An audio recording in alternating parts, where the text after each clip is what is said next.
नमस्कार विद्यार्थी मित्रांनो, हिस्ट्री बाय संतोष चव्हाण या आपल्या ऑफिशियल यूट्यूब चॅनलवर तुम्हा विद्यार्थी मित्रांचं पुन्हा एकदा खूप खूप स्वागत।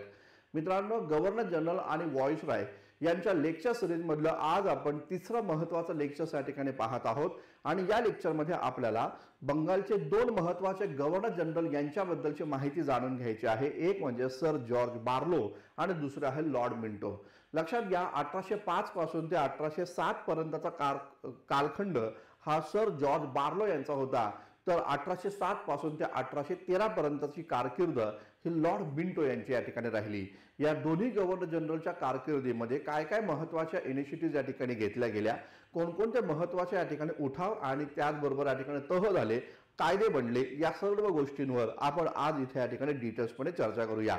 लक्षात घ्या मित्रांनो, मागेच मी तुम्हाला या ठिकाणी सांगितलं की या ठिकाणी गव्हर्नर जनरल आणि व्हाईसरॉय यांच्यावर आयोग नेहमी या ठिकाणी प्रश्न विचारतो। कंबाईनचा पेपर असू द्या किंवा राज्यसेवा पूर्व मुख्य परीक्षा असू द्या, गव्हर्नर जनरलवर एक तरी प्रश्न या ठिकाणी आलेला आहे आणि त्यामुळे ही लेक्चर सिरीज तुमच्यासाठी खूप जास्त इम्पॉर्टंट असणार आहे आणि म्हणून शेवटपर्यंत ही लेक्चर सिरीज या ठिकाणी तुम्ही पाहणं गरजेचं आहे।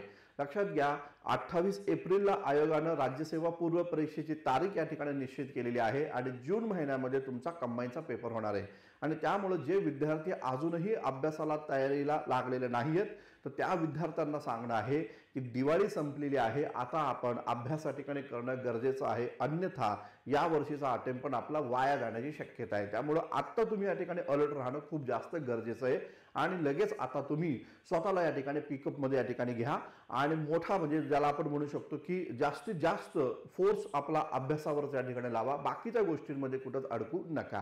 तर सुरू करूया आजचं महत्त्वाचं सेशन। लक्षात घ्या, या लेक्चरला सुरुवात करण्यापूर्वी दोन महत्त्वाच्या बाबींबद्दलची मी माहिती या ठिकाणी देतो।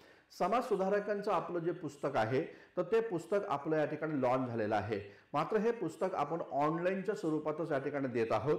तर ज्या विद्यार्थ्यांना हे समाज सुधारकांचं पुस्तक हवं आहे, 39 समाज सुधारक त्यामध्ये या ठिकाणी आहेत, तर ते पुस्तक हवं आहे तर त्या विद्यार्थ्यांनी हिस्ट्री बाय संतोष चव्हाण या नावाचं ॲप्लिकेशन डाउनलोड करा आणि त्यावर जे पुस्तकाची ऑर्डर तुम्हाला द्यायची आहे ती तुम्ही या ठिकाणी द्या, अन्यथा माझ्या नंबरवर तुम्ही मला कॉल करून देखील या पुस्तकाची ऑर्डर या ठिकाणी देऊ शकता। याचबरोबर समाज सुधारकांची एक महत्त्वाची बॅच आपण हिस्ट्री बाय संतोष चव्हाण या आपल्या ॲप्लिकेशनवर या ठिकाणी केलेली आहे। तर या प्रकारच्या ॲप्लिकेशनमध्ये ही बॅच जर तुम्ही परचेस केली तर तुम्हाला ते 39 समाज सुधारकांचे लेक्चर्स व्हिडिओ आणि त्याचबरोबर त्या लेक्चर सोबतच तुम्हाला हे पुस्तक देखील मोफतपणे घरपोच या ठिकाणी पोहोचलं जाईल, अशा प्रकारची व्यवस्था आहे। म्हणजे लेक्चर्स व्हिडिओ आणि त्याचबरोबर या ठिकाणी पुस्तक असे दोन्ही गोष्टी तुम्हाला या बॅचमध्ये या ठिकाणी मिळेल आणि ही बॅच जॉईन करायची असेल तर डिस्क्रिप्शन बॉक्समध्ये जी लिंक दिलेली आहे त्या लिंकवरनं तुम्ही या ठिकाणी ॲप्लिकेशन या ठिकाणी डाउनलोड करा आणि ही बॅच या ठिकाणी परचेस करू शकता।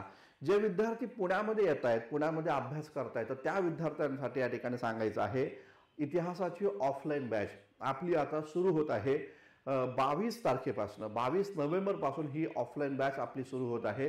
लक्षात घ्या, बऱ्याचशा विद्यार्थ्यांनी सातत्याने कॉल्स केलेले होते, बऱ्याचशा विद्यार्थ्यांची डिमांड होती की सर आम्ही पुण्यामध्ये आलेले, गावाकडनं पुण्यामध्ये आले, परंतु तुमची बॅच ऑफलाईन या ठिकाणी नाही आहे, तर आम्हाला ऑनलाईन नाही शिकायचं तर ऑफलाईन शिकायचं। तर ज्या विद्यार्थ्यांचं पुण्यामध्ये येण्याचा कार्यक्रम आहे, जे पुण्यामध्ये आहेत, तर अशा विद्यार्थी मित्रांनी जरूर या बॅचला या ठिकाणी जॉईन करा। 22 नोव्हेंबर पासून ही बॅच या ठिकाणी असणार आहे।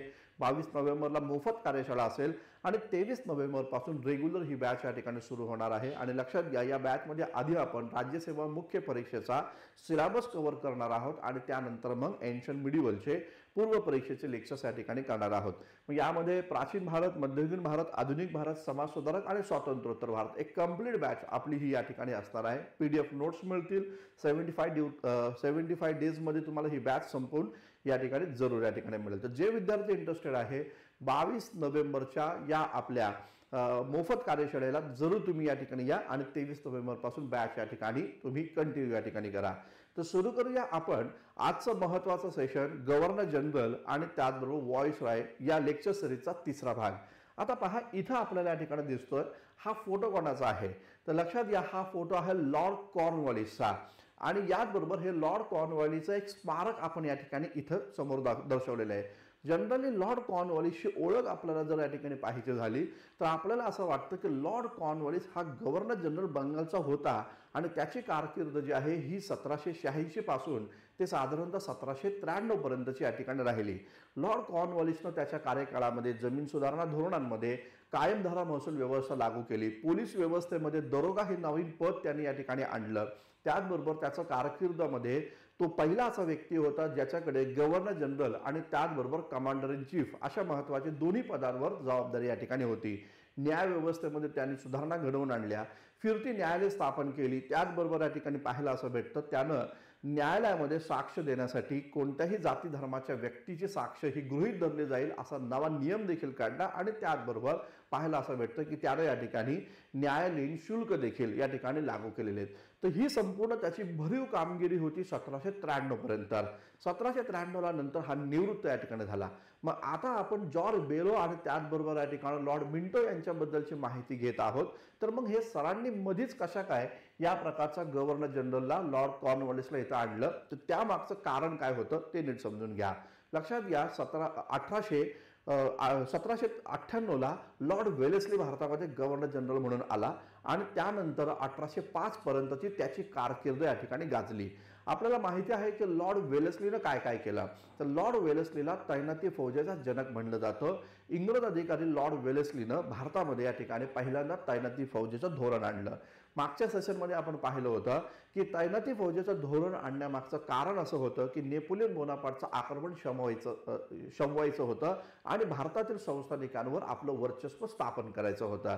तर या दुहेरी उद्देशाप्रती लॉर्ड वेलेस्लीनं या ठिकाणी तैनाती फौजेचं धोरण या ठिकाणी आणलं. त्याची नीती जी होती ही आक्रमकवादी या ठिकाणी होती असं एकंदरीत दिसून येतं.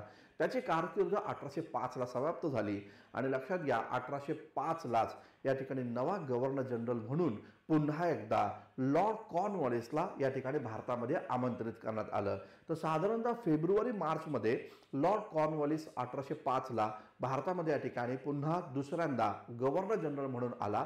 मात्र त्याची कारकीर्द ही दीर्घकाळ या ठिकाणी नव्हती. तर लक्षात असू द्या सप्टेंबर ऑक्टोबरच्या दरम्यान 1805लाच त्याला या ठिकाणी तो आजारी या ठिकाणी पडला आणि भारतातच या ठिकाणी या गव्हर्नर जनरलचं निधन या ठिकाणी झालेलं आहे असं एकंदरीत दिसून येतं.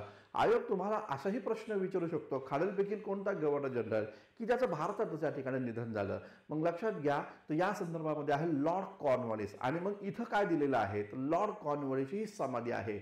आता ही समाधी कुठं आहे तर लक्षात घ्या ही समाधी आपल्याला या ठिकाणी पाहायला भेटते ही भारतामध्ये आहे. आयोग असेही प्रश्न विचारतो बघा. आयोगाचं काही आयोगाचं प्रिडिक्शन आपल्याला करता येत नाही.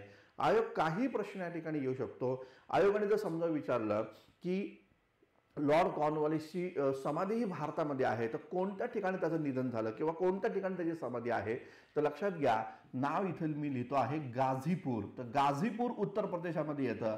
तर गाझीपूर उत्तर प्रदेश जे आहे तर तिथं या ठिकाणी लॉर्ड कॉर्नवॉलिसचं निधन झालं आणि तिथंच त्याची या ठिकाणी समाधी इथे या ठिकाणी बांधली गेलेली आहे. आजही ती समाधी या ठिकाणी पुरातत्व खात्याकडे सुरक्षित या ठिकाणी आहे. हा मुद्दा या ठिकाणी लक्षात घ्या. आता ही नवीन बीट तुम्हाला या ठिकाणी मिळाली असेल कारण बघा की जेवढे काही आपण स्पर्धा परीक्षांसाठीची पुस्तकं या ठिकाणी वाचतो त्यामध्ये या प्रकारची माहिती तुम्हाला दिली जात नाहीये. तर हे लक्षात घ्या. या लेक्चर सिरीजचा बेनिफिट हाच आहे की तुम्हाला एक्स्ट्रा इन्फॉर्मेशन या ठिकाणी मिळते. तर लॉर्ड कॉर्नवॉलिस पुन्हा एकदा 1805ला या ठिकाणी गव्हर्नर जनरल म्हणून आला आणि त्यानंतर त्याला दीर्घ आयुष्य मिळालं नाही. सेकंड टर्ममध्ये त्याचं 1805लाच या ठिकाणी सप्टेंबर ऑक्टोबरच्या महिन्यामध्ये त्याचं निधन झालं आणि गाझीपूरमध्ये त्याचं निधन झालं. त्यामुळे या ठिकाणी गाझीपूर उत्तर प्रदेशामध्ये आहे तिथं त्याची समाधी या ठिकाणी बांधण्यात आल्याचं एकंदरीत दिसून येतं. आता बघा की आजारग्रस्त झाल्यामुळे हा या ठिकाणी निधन पावलेला या ठिकाणी गव्हर्नर जनरल या ठिकाणी आहे जो भारतातच या ठिकाणी निधन या ठिकाणी पावला. त्याच्यानंतर पाहायला भेटतं ईस्ट इंडिया कंपनीची घडी व्यवस्थित बसवणं खूप जास्त गरजेचं होतं आणि म्हणून मग एक नव्या गव्हर्नर जनरलला भारतामध्ये आमंत्रित केलं गेलं. त्याचं नाव होतं सर जॉन बार्लो. लक्षात घ्या सर जॉन बार्लो 1805 ते 1807 या दरम्यानच्या कालखंडामध्ये भारतात आल्याचं एकंदरीत दिसून येतं.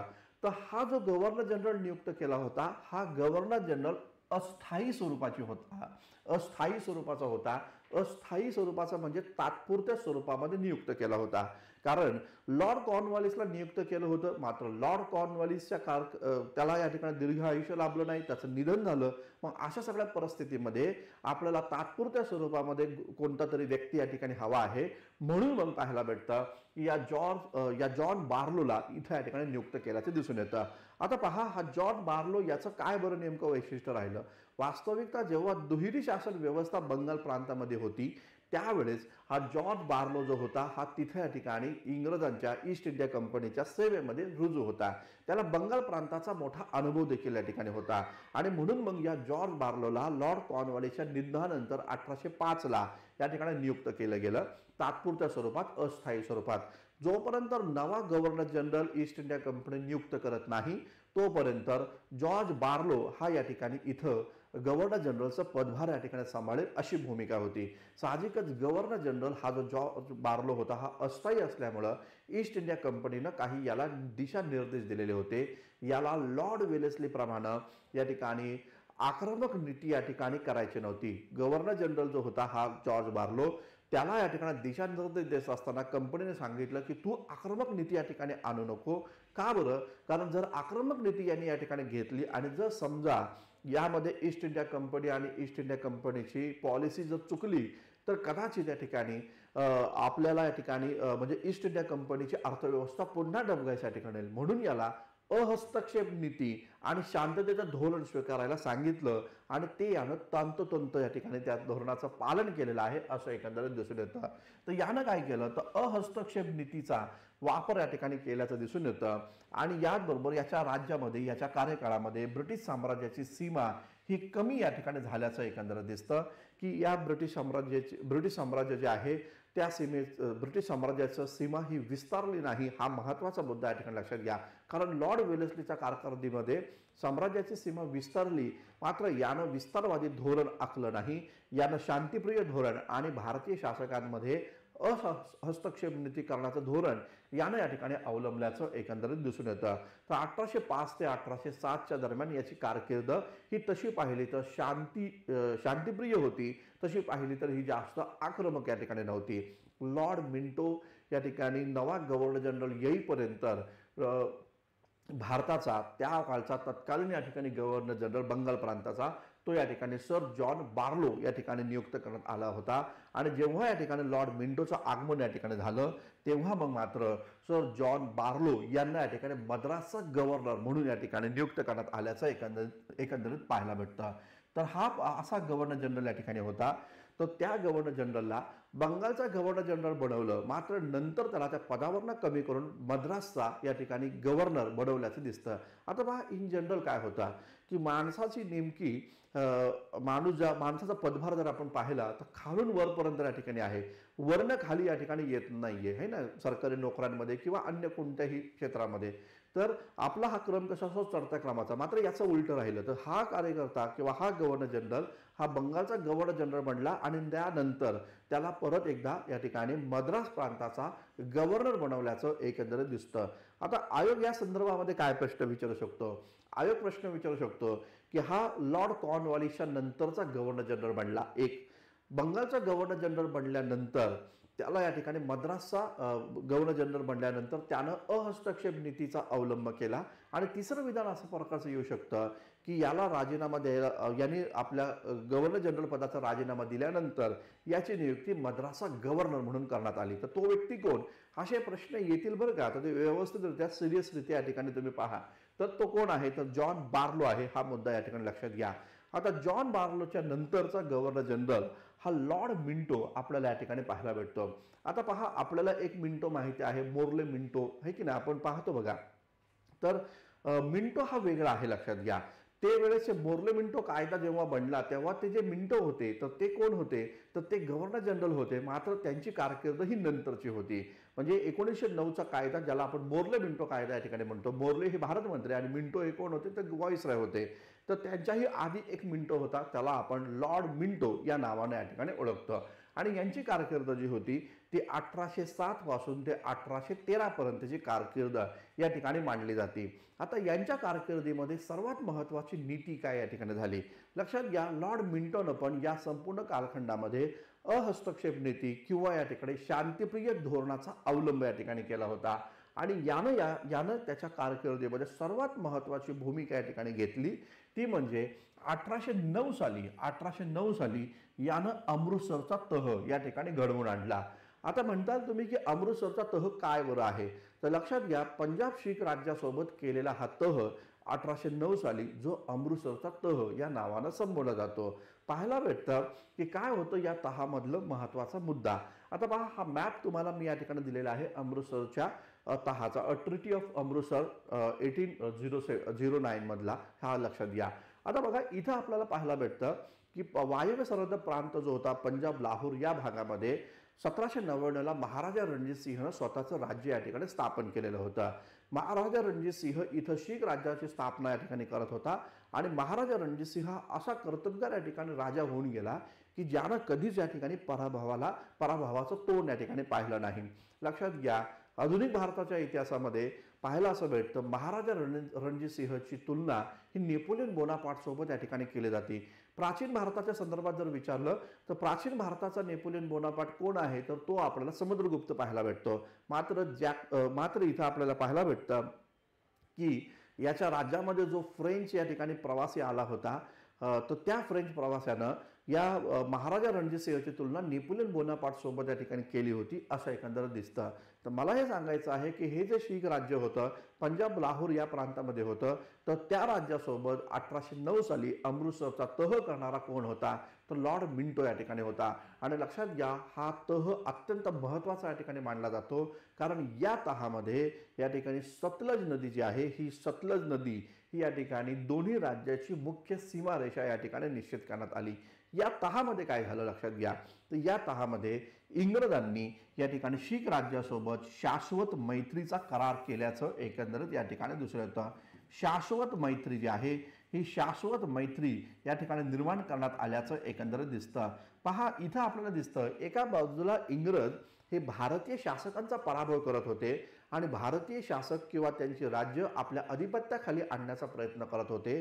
असं परिस्थिती असताना इंग्रज या शीख राज्यासोबत मैत्रीचा करार करतात हे थोडंसं वेगळं आणि निराळं या ठिकाणी वाटतंय आणि म्हणून हा शाश्वत मैत्रीचा करार 1809चा आपल्याला या ठिकाणी पाहायला भेटतो। आता या तहामुळं काय बरं झालं, तर या तहामुळं शीख राज्याला बफर स्टेटचा या ठिकाणी दर्जा दिला। आता बफर स्टेट काय असतं, तर दोन बलाढ्य स्टेटच्या मध्ये असणारं छोटं राज्य, पहा दोन बलाढ्य राज्याच्या मध्ये असणारं छोटं राज्य, तर त्याला या ठिकाणी त्याला आपण या ठिकाणी बफर स्टेट या ठिकाणी म्हणतो। इकडे पाहायला भेटतं अफगाणिस्तानचं राज्य या ठिकाणी होतं आणि त्या अफगाणिस्तान आणि ब्रिटिश म्हणजे भारतातला ब्रिटिश भारत, तर त्यांच्यामधलं एक राज्य म्हणजे ते आपल्याला पाहायला भेटतं या प्रकारे पंजाब शीख राज्य हे लक्षात घ्या।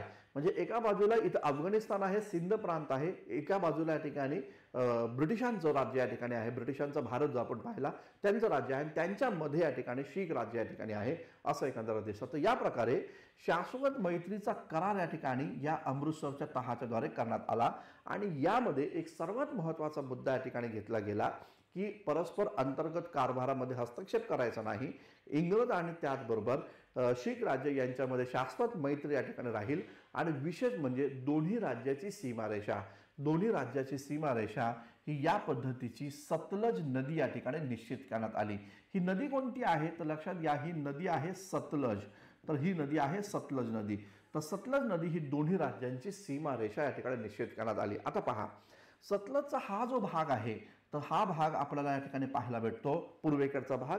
हा सतलजच्या पूर्वेकडचा भाग जो आहे हा ब्रिटिशांच्या अधिपत्याखाली असतील, ब्रिटिश लोक या ठिकाणी इथं या ठिकाणी राज्याचा विस्तार या ठिकाणी करतील अशी भूमिका या ठिकाणी होती। आणि हा जो भाग आहे सतलजच्या पश्चिमेकडचा भाग, तर इथं मात्र शीख राज्याचं अस्तित्व असेल आणि शीख राज्य किंवा शीख राज्य या सतलजच्या पश्चिमेकडे आपल्या साम्राज्याचा प्रचार प्रसार करतील अशी ती भूमिका या ठिकाणी होती। आणि म्हणून मग शीख राज्य पाहायला असं भेटतं राजा रणजित सिंहचे मित्र बनलेले आहेत ब्रिटिश आणि ब्रिटिशांच्या मदतीनं या महाराजा रणजित सिंहनं अटक जिंकलं, त्याचबरोबर कांगडा जिंकलं, त्याचबरोबर काश्मीरपर्यंत पेशावरपर्यंत त्यांना आपलं राज्याचा प्रचार प्रसार केल्याचं एकंदरीत दिसतं।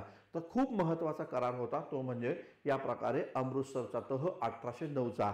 आणि लक्षात घ्या, पुढे जेव्हा आपण इंग्रज शीख युद्ध या ठिकाणी पाहतो, इंग्रज शीख युद्ध कधी झालं तर आपल्याला दिसून येतं 1845 ते 1846 आणि त्यानंतर आहे 1848 ते 1849. ही 2 इंग्रज शीख युद्ध झाले. तर पहिलं इंग्रज शीख युद्ध जे झालं त्यामागचं मुख्य कारण हे होतं की ब्रिटिशांनी शीख शासकांवर आरोप या ठिकाणी लावला की या अमृतसरच्या तहाचा तुम्ही भंग केलेला आहे. म्हणजे सतलजच्या पश्चिमेकडे किंवा सतलजच्या या पूर्वेकडे म्हणूया, तर या सतलजच्या पूर्वेकडे जिथं ब्रिटिशांचं राज्य होतं तर तिथपर्यंत तुम्ही साम्राज्याचा प्रसार करताय आणि म्हणून मग अमृतसरच्या तहाचा तुम्ही भंग केलेला आहे असा आरोप ब्रिटिशांनी शीखांवर या ठिकाणी लावला आणि त्यामुळं इंग्रज शीख युद्धाला सुरुवात या ठिकाणी झालेली आहे असं एकंदर दिसतं. वास्तविकता वेगळं आहे.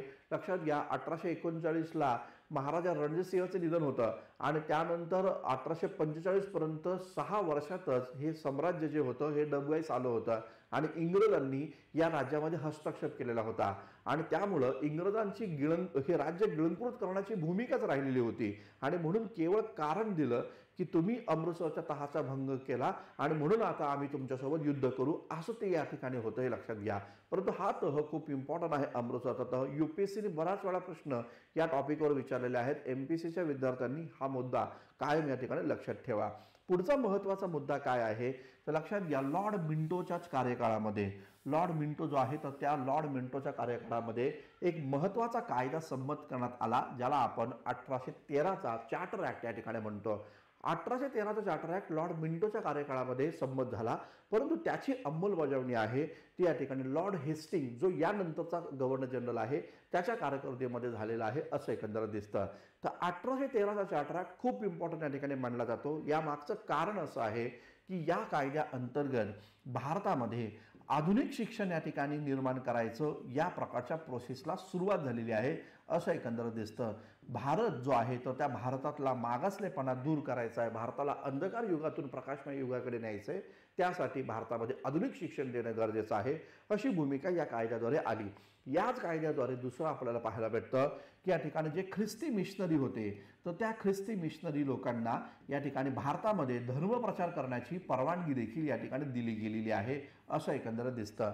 त्या काळचा भारत जर आम्ही पाहिला म्हणजे 1813चा भारत जर पाहिला तर 1813च्या काळातील भारत हा खूप जास्त या ठिकाणी अंधकारामध्ये होता. रानटी समाज त्या काळामध्ये होता. सती प्रथा, जाती व्यवस्था, अस्पृश्यता, नरबळी, दास प्रथा अशा सर्व कुप्रथा ज्या होत्या त्या भारतामध्ये मोठ्या प्रमाणात होत्या आणि म्हणून या देशाचा अंधकार जर संपवायचा असेल तर या ठिकाणी नवा धर्म भारतीयांना दिला पाहिजे. असा धर्म की जो धर्म समानता, बंधुता, मानवतावाद, प्रेमभाव यावर या ठिकाणी विश्वास ठेवतो आणि त्यासाठी त्या ठिकाणी भारतीय लोकांनी ख्रिश्चन धर्माचा स्वीकार करावा आणि या कारणाच्या उद्देशानं या ठिकाणी ख्रिश्चन मिशनरांना या कायद्याच्या माध्यमातून परवानगी या ठिकाणी देण्यात आलेली होती असं एकंदरीत या ठिकाणी दिसून येतं. हा कायदा आणखीन दुसरा महत्त्वाचा आहे कारण या कायद्याच्या अंतर्गत आपल्याला या ठिकाणी पाहायला भेटतं की ईस्ट इंडिया कंपनी जी होती, लक्षात घ्या मित्रांनो, या ईस्ट इंडिया कंपनीची जी मोनोपोली होती ज्याला आपण व्यापाराचा एकाधिकार म्हणू शकतो, तर तो व्यापाराचा एकाधिकार जो आहे हा व्यापाराचा एकाधिकार याच कायद्याद्वारे समाप्त करण्यात आला आणि त्यामुळे झालं काय तर ब्रिटनमधले खाजगी भांडवलदार आता भारतामध्ये गुंतवणूक करू लागलेले आहेत आणि या प्रकारे भारताचा एक औद्योगिक विकास देखील या नंतरच्या काळामध्ये या ठिकाणी झाल्याचं एकंदरीत या ठिकाणी दिसून येतं. कारण आलेले जे काही विदेशी भांडवल होतं ते विदेशी भांडवल भारताच्या भौतिक सुविधांमध्ये या ठिकाणी गुंतवलं गेलं. त्याचबरोबर भारतामध्ये असणाऱ्या कॅश क्रॉप्समध्ये, शेतीमध्ये आणि जमिनीमध्ये मोठ्या प्रमाणात गुंतवल्याचं एकंदरीत दिसून येतं आणि म्हणून मग भारतामध्ये 1813 नंतर जर आपण पाहिलं तर विविध प्रकारचे उद्योगधंदे, रेल्वे, रस्ते यांसारख्या सोयी सुविधा देखील या ठिकाणी निर्माण करण्यात आल्या आणि याच कायद्याद्वारे शिक्षण भारतामध्ये आल्यामुळं भारतामधले जे लोक आहेत ते आता पाश्चिमात्य शिक्षण घेऊन स्वतःच्या धर्माबद्दल या ठिकाणी जागृत झाले आणि आपल्या धर्मामध्ये ज्या चुका आहे तर त्या आता आपण दूर करून आपण या ठिकाणी आधुनिकतेचा स्वीकार करून इतर जग ज्या पद्धतीने चाललेलं आहे तशा प्रकारे भारत देखील आता या ठिकाणी प्रगतीच्या मार्गावर प्रकाशमय युगाकडे या ठिकाणी जाईल या प्रकारची भूमिका या ठिकाणी घेतली गेली आणि म्हणून मग आपण पाहतो 1813 नंतर महाराष्ट्रात आणि एकूणच बंगाल प्रांतामध्ये सामाजिक सुधारणा चळवळीची नांदी देखील या ठिकाणी रोवली गेली. समाज सुधारक देखील मोठ्या प्रमाणावर सामाजिक सुधारणा, धार्मिक सुधारणा या संपूर्ण कालखंडानंतर या ठिकाणी करू लागलेले आहेत असं एकंदर दिसतं. तर या प्रकारे लॉर्ड मिंटोची कारकीर्द दोन महत्त्वाच्या कारणामुळे प्रसिद्ध होती. 1809चा या ठिकाणी अमृतसरचा तह आणि 1813चा चार्टर ऍक्ट याच्या कार्यकारिणीमध्ये झाल्याचं एकंदर दिसतं. मित्रांनो, एक महत्त्वाची इन्फॉर्मेशन तुम्हाला या ठिकाणी द्यायची आहे. जे विद्यार्थी ऑनलाईन बॅचसाठी या ठिकाणी काम करतात किंवा ऑनलाईन बॅचमध्ये त्यांना या ठिकाणी इंटरेस्ट आहे, अशा विद्यार्थी मित्रांसाठी हिस्ट्री बाय संतोष चव्हाण या नावाचं ॲप्लिकेशन तुम्ही डाउनलोड करा. त्या ॲप्लिकेशनमध्ये एक महत्त्वाची बॅच आपण या ठिकाणी सुरू केलेली आहे, ती म्हणजे बेसिक फाउंडेशन बॅच. लक्षात घ्या, ही राज्यसेवा पूर्व आणि मुख्य परीक्षा आणि त्याचबरोबर कंबाईन पूर्व आणि मुख्य परीक्षा या दोन्ही परीक्षांसाठी ही महत्त्वाची इतिहास विषयाची बॅच आहे, जिचे लाईव्ह लेक्चर दररोज 4 वाजता या ठिकाणी होतात. आणि या बॅचमध्ये तुम्हाला या ठिकाणी सर्व प्रकारचे नोट्स आणि त्याचबरोबर या ठिकाणी लेक्चर्स व्हिडिओज देखील तुम्हाला उपलब्ध होत आहेत. तर संपूर्ण इतिहास, ज्यामध्ये प्राचीन, मध्ययुगीन, आधुनिक, समाज सुधारक, महाराष्ट्राचा इतिहास, स्वातंत्र्योत्तर भारत, हे सगळं एकाच बॅचमध्ये हवं असेल तर तुम्हाला ही बॅच या ठिकाणी जॉईन करायची. आणि लक्षात घ्या, या बॅचमध्ये तुम्हाला आपली पुस्तकं देखील मोफतपणे तुमच्या पोस्टल ॲड्रेसवर या ठिकाणी मिळत आहेत. जसं की आत्ता आपलं समाज सुधारकाचं पुस्तक या ठिकाणी पब्लिश झालेलं आहे, तर हे समाज सुधारकाचं पुस्तक तुम्हाला ही बॅच परचेस केल्यानंतर मोफत या ठिकाणी मिळणार आहे. तर मित्रांनो, या पद्धतीची इन्फॉर्मेशन तुम्हाला या ठिकाणी द्यायची. आजचं लेक्चर तुम्हाला कसं वाटलं त्याबद्दल रिप्लाय जरूर या ठिकाणी करा. आणि जी ॲडिशनल इन्फॉर्मेशन मी तुम्हाला सांगतो, एक्स्ट्रा माहिती या ठिकाणी सांगतो, त्या माहितीचा तुम्हाला तुमच्या अभ्यासामध्ये मोठ्या प्रमाणात उपयोग या ठिकाणी होईल, हे नक्कीच या ठिकाणी सांगतो. थांबूया आपण. धन्यवाद. Thank you very much.